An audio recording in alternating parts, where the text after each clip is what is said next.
Look, if you don't know how to explain why you left the last job, there's a good chance you won't get the next one. So I want to make sure you do these two things every time you're explaining a resume gap so you can get the job. My name is Kat Kibben.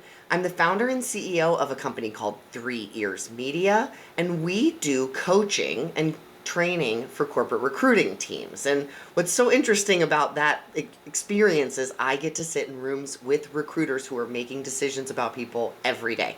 And how you answer the question, why you left the last job, that matters, all right? And there are two things that most people forget to do. The first thing they forget to do is tell the recruiter explicitly that you left the team with a plan. Talk about the transition, right? Because they want to know that you were thoughtful. You weren't flippant. You weren't like, F y'all, I'm out, right?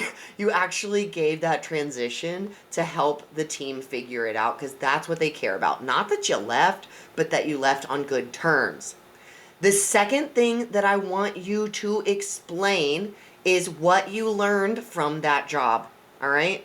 This one's going to take a little bit of practice, but I think it is really important. Plus, ultimately, it's going to benefit you.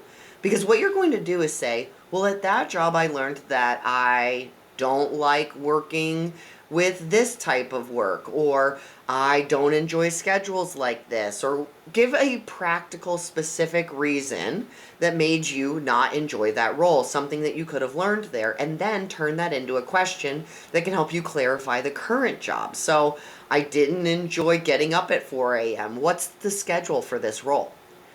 Turning it into a question allows the recruiter to know that you learned something from it, and asking questions never hurts during the interview process.